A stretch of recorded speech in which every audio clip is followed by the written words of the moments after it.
Thanks for my Blackbird cycles. We're working off spot putty today. What I'm doing is I'm sanding this spot putty with 180.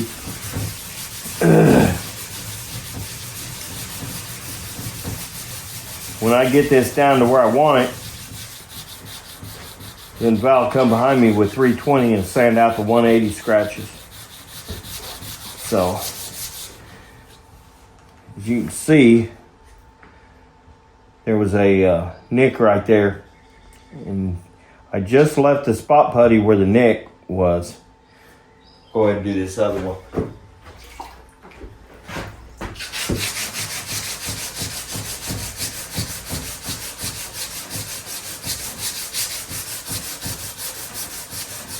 You can dry sand this, but it'll fill your paper up pretty quick. So I suggest just wet sanding it with 180 wet sand. You can go 220 on it. 180, 220, either one. If you try to do it with, like say 320, where you didn't have to take out the scratches before we prime it, chances are you might make a shallow area in the spot putty without realizing you're doing it because you're having to sand so much. This will take it off quick and it'll take it off the top easily. Sometimes I'll cross hatch this because what happens is this spot putty will be high all around where you put the spot putty. So what we want to do is make sure that we get all angles from all sides.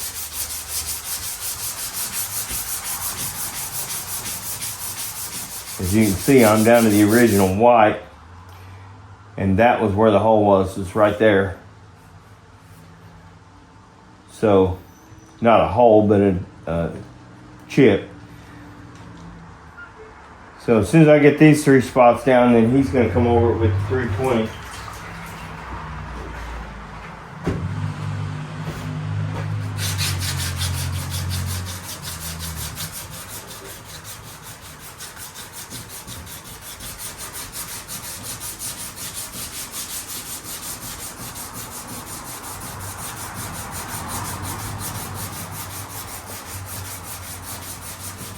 Then when I reprime this, I'll only have to prime the areas we sanded because I've already sanded the whole body.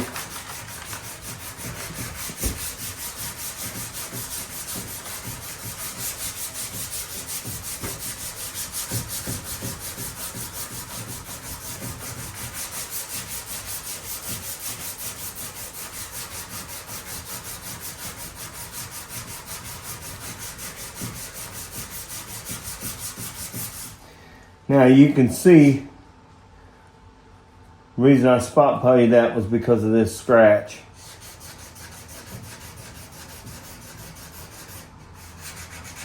So like that spot right there, there really wasn't a low area there. That's just where this spot putty's built up still a little bit. So we take that down to about there. That little bit of primer there is not going to be a issue. So now he can hit all this with 360. Or 320. You can use 400 as well, 320, 400, either one. And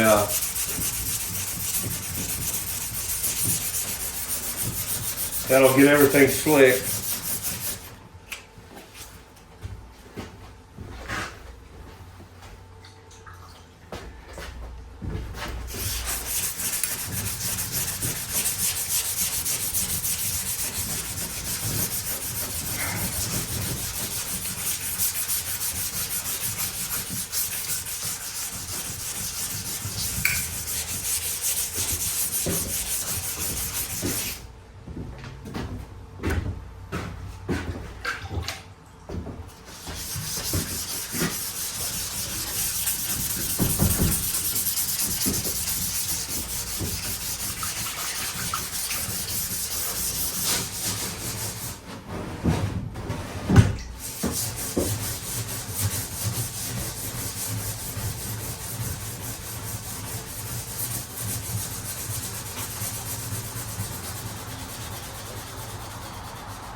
Move that camera.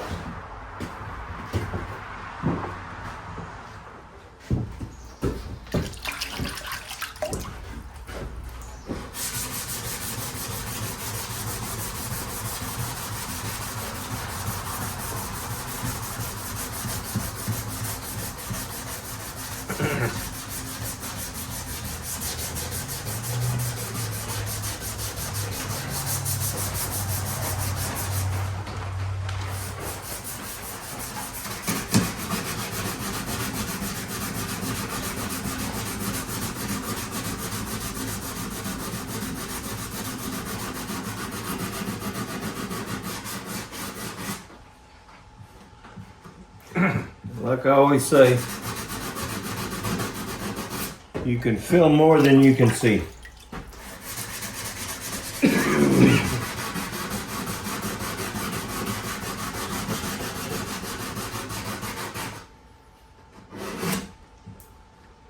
Like I can tell that's still too much there, just by running my finger across it.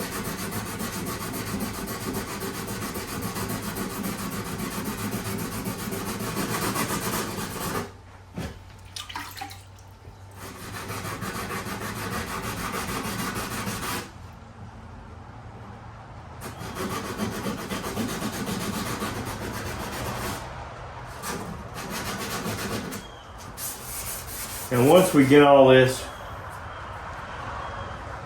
except for right there, I can feel that's too low. And probably gonna have to put more spot putty on it before we paint it right there.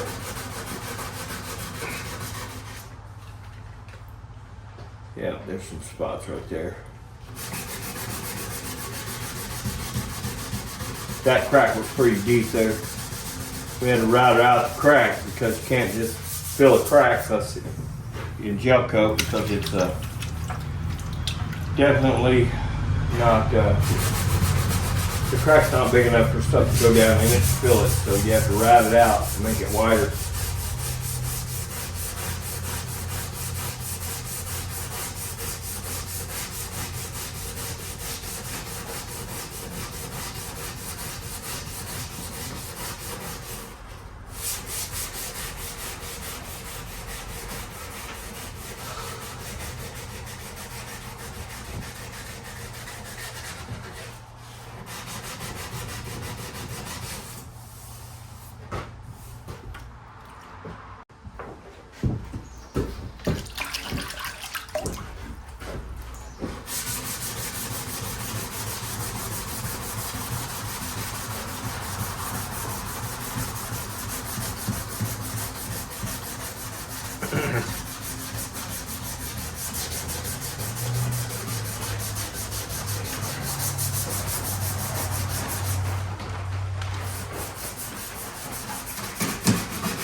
Like I always say,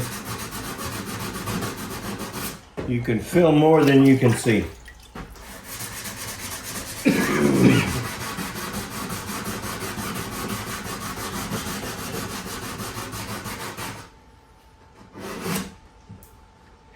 Like I can tell that's still too much there, just by running my finger across it.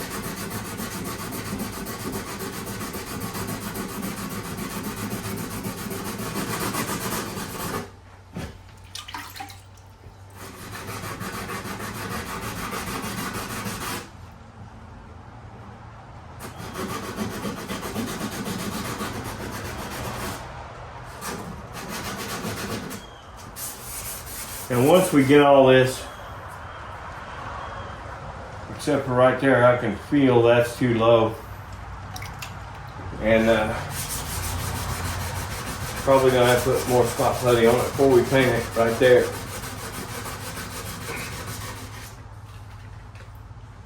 Yeah, there's some spots right there. That crack was pretty deep there. We had to route out the crack because you can't just fill a crack in gel coat, because it's definitely not, the crack's not big enough for stuff to go down in it to fill it, so you have to ride it out to make it wider.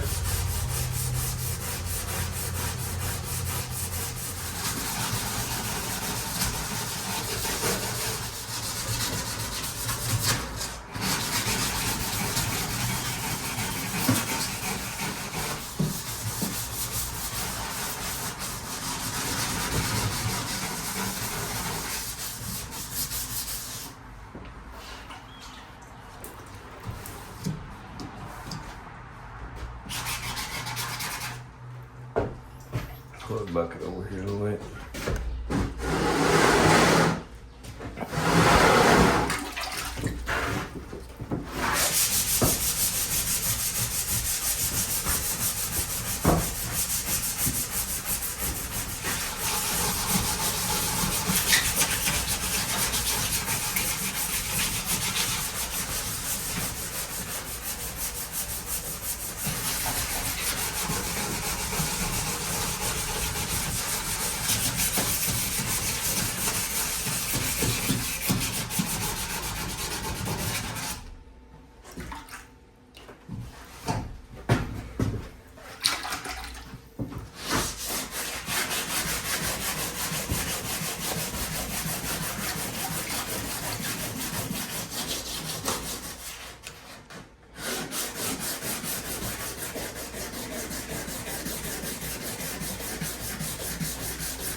A lot of people think when they bring you something to paint and you tell them how much it is, even though I'm probably the cheapest there is around here,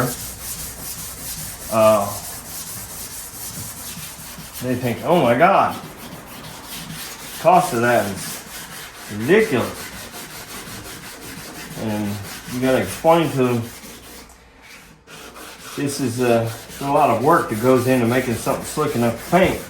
People think you just spray paint on it and everything's good. Well, that's not the way it goes. And a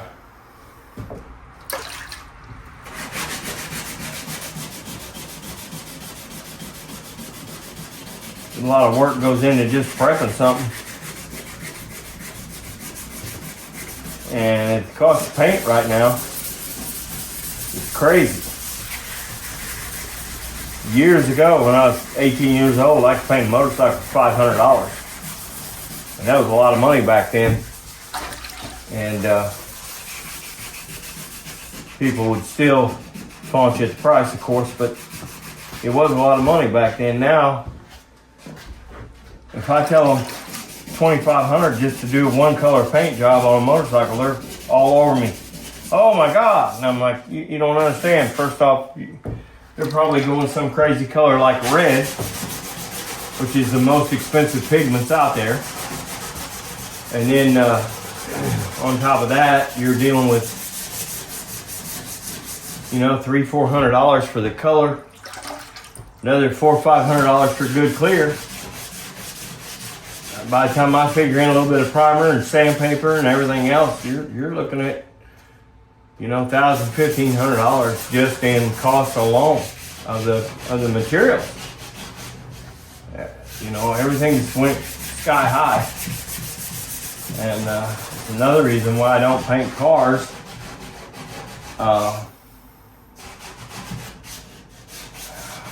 Number one, it's just a lot of work to paint a car.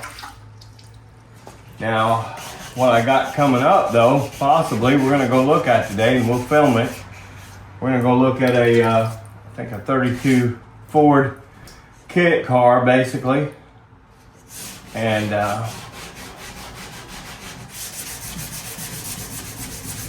we're gonna go over and film that and look at that. Tell him if he's ready for paint or not, because he's getting the body prepped. So, we're gonna have him. We're gonna go over and look at this body and see if it's close, because these kit car bodies sometimes they look like they're ready to paint, and then you find out, oh crap, this is not level. This is kind of weird looking, and once shiny paint is gonna hit it, it's gonna be a big deal, So that's that's what I'm going to go see, is how much work it's going to be. And we'll probably wind up painting that 32 Ford body right here. If that's the case, we'll film all that for you guys to be able to see what it takes to get a fiberglass kit body ready.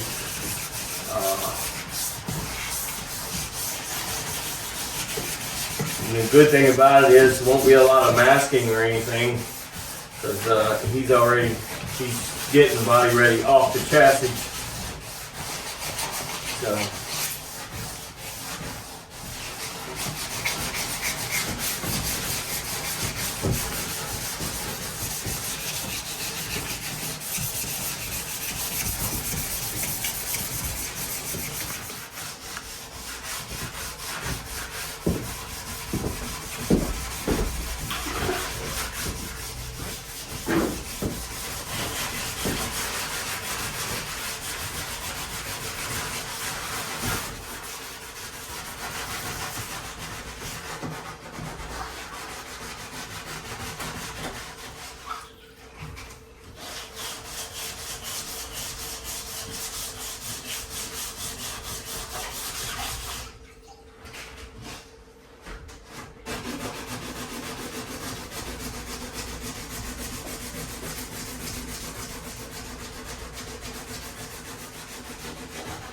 You're probably going to want to hit that a little more of that 320, make sure that's all good and slick.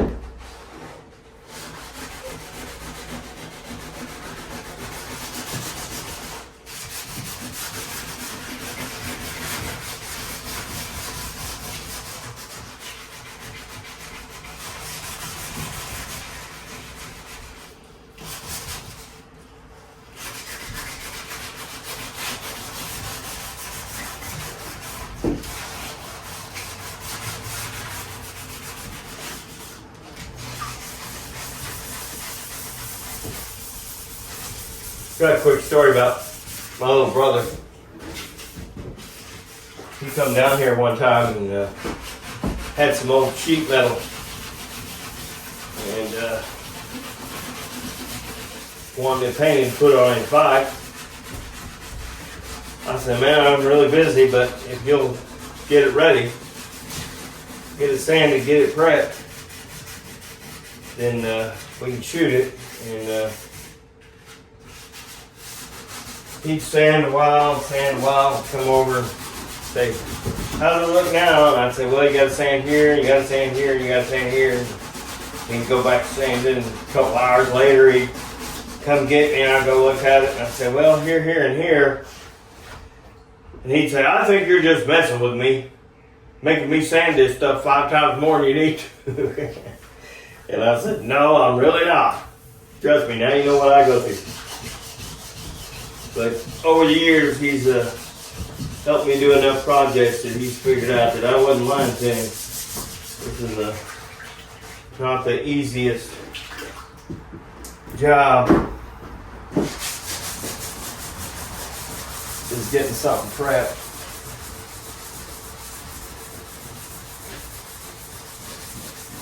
And chances are we'll have this prepped enough probably to maybe at least get the last coat of primer on it, and maybe even get paint on it today. If I don't get paint on it today, we'll get paint on it tomorrow, that's for sure. I know he lives in Henderson, Kentucky, and comes down and helps me on certain projects, so it's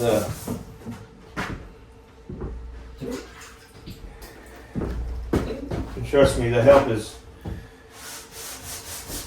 great to have on this kind of stuff.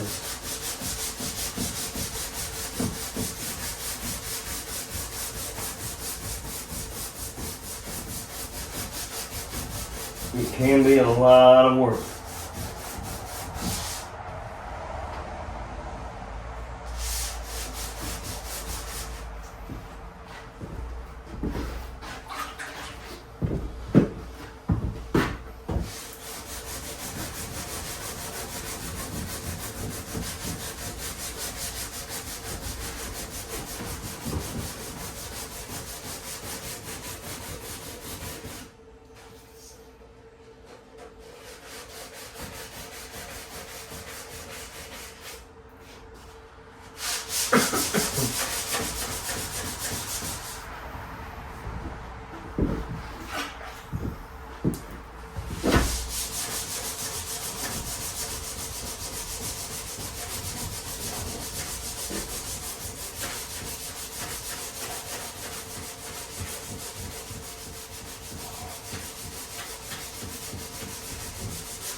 320, those two spots pretty good there.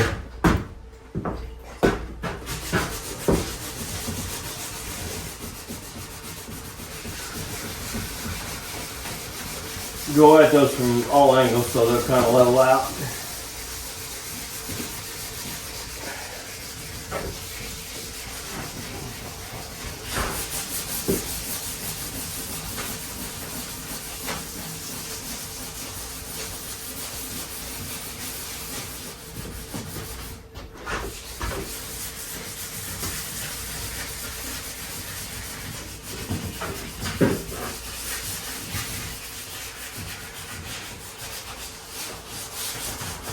We got one around here.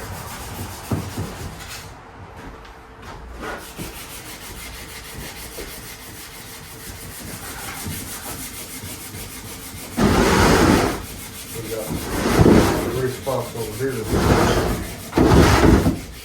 You what? We got the response we didn't hit over here. Grab a piece of this 180 and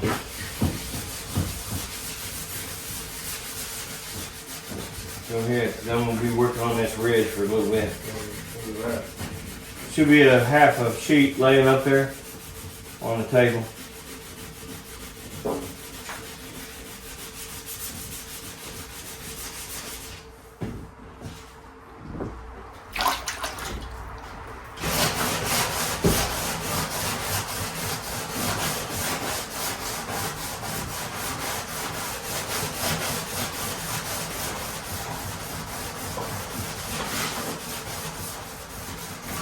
Be careful on an area like this. You'll get your hand on the inside of that glass, and you'll just cut right through it.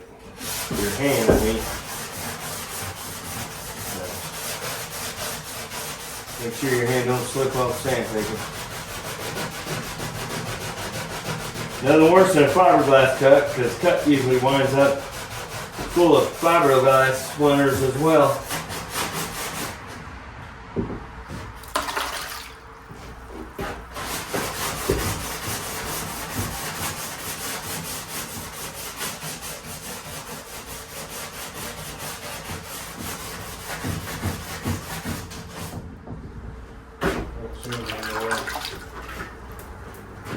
Just pull this off. Look in that deal up there and see if there's a 3/4 of a sheet of 180. That ain't right there. And another sliver off.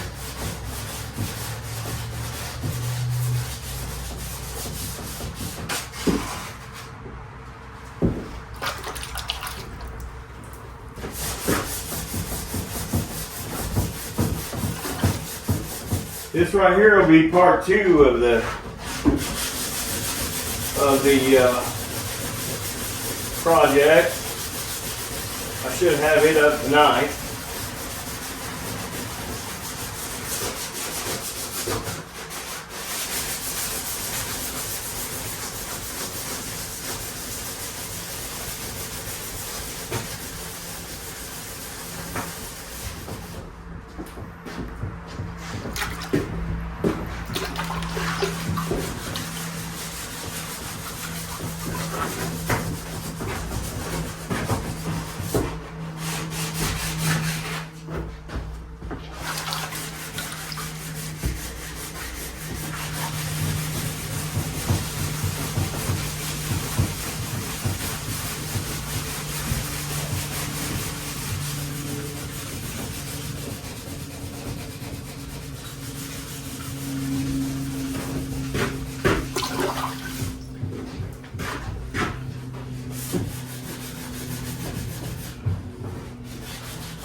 Thing with me is I've been self-taught everything. Everything I do has been self-taught. my early on motorcycle mechanic days, I had a fellow that lived up the road from me out in the country. And I went to school with his son, so I would be down there. Well, while I was down there, I would notice some old bikers showing up out there, and they'd pull up. An old dude Carter was his name. Great man. Dude would come out and pull their cylinders off. Didn't matter, middle of winter, whatever. He'd pull cylinders right off, no pan or shovel, and take them in his machine shop, which was in a old train car, basically a compartment. One of those, I don't know what you call them. Anyway, and he'd go in there and bore those cylinders, come out, and they'd put that bike back together, same day, and they'd be going on their bike. Thing was, this dude was an old hermit. He didn't like people much, and he wouldn't take money from all the bikers. He would only take tools.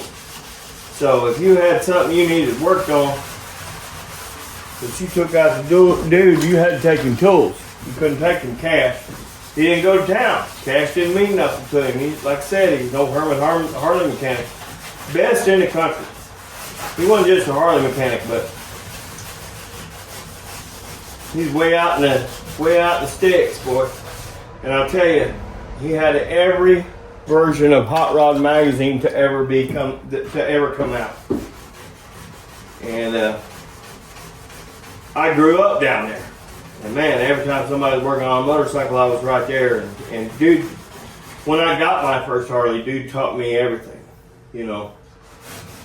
And I learned more from that man than I probably ever learned the rest of my life. But the problem was he passed away about the last of the Evo episode. So when it came to twin cams and all that stuff, I had to learn all that on my own. But by then we had the internet, and you could learn, and you could watch people and figure things out. So, but everything's pretty much self-taught, other than what I learned from Dude Carter. And from 2000 to 2006, I was a motorcycle manufacturer, so we actually manufactured motor vehicles in the state of Illinois. And your engineering's got to be pretty dead on if you go doing that, because you're building motor vehicles that people are going to ride down the road, They're putting their life in your hands, the ability you had to make decisions on building that vehicle. So, I always took that seriously. And I'm a manufacturer again now for Iron Blackbird cycles. Now that means I have to be registered through National Traffic and Highway Safety and all that stuff, because if something was to happen to one of my vehicles out on the road, that would be reported to National Traffic and Highway Safety. And to be honest, I think I'm going to get out of maybe building new vehicles, and we're just going to go back to building pans and shovels. And at that point, I won't need the manufacturer's license anymore, so that's kind of what we're up to at this point in my life. Customers have become a real pain in the ass, and everybody thinks you can get parts yesterday, and you can't. It's impossible to get parts right now. One of my main distributors that I get probably 70% of my parts for, has closed its doors. So we're down to that, and I don't know, the motorcycle industry is pretty sad right now, so hopefully it'll get better now that Trump's in. We can get things back going again, maybe. But it's down to taking care of that kind of stuff. The problem we got is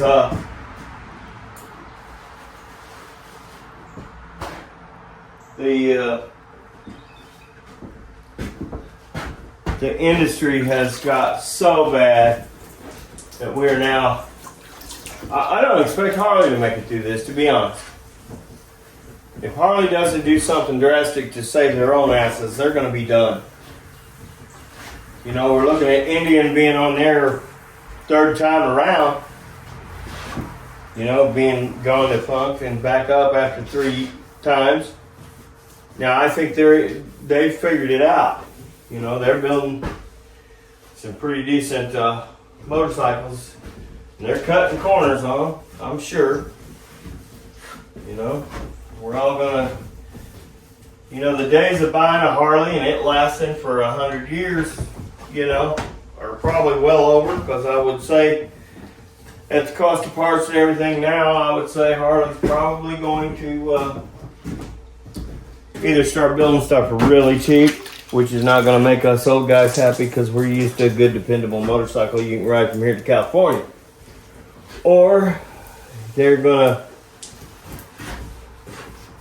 go under because they can't continue to sell motorcycles for $50,000 a bike. Ain't nobody going to pay that. They did this before. They did this in 2007. They busted their own butt out of the market. I remember I paid $26,000 for a Heritage Classic in 2007. Probably shouldn't have done it, but they had financing and they said, oh, we'll finance you just a few hundred a month. And I thought, man, I really would like to have a new bike. So guess what? I went and bought a Heritage in 2007, paid 26 grand for this bike with 4 miles on it. And I didn't really ever regret buying the bike, but man, I sure thought at times when I was making that stiff payment every month, I sure sat around thinking, man, I could have bought 3 motorcycles and fixed them up for what I'm paying for this one. So what they did is when Harley started selling bikes for $26,000, they priced herself out of the market because the young guys that were getting into buying a Harley were only buying Sportsters because that was the cheapest one you could get back then. And the only guys buying were us older guys that could afford it. Guys that had good jobs that could afford to pay $26,000 for another vehicle that wasn't a necessity to get groceries. So, and that's what they've done again. They tried to be a doctor and lawyer brand at $50,000, and the problem with that is even the doctors and lawyers ain't paying that much for a motorcycle right now. So they've kind of pushed their stuff out of the market again. We'll see if they can figure out a way to get back, but I doubt it. Y'all have a good day. Don't forget to like and subscribe. This is Dave and Val with Iron Blackbird Cycles.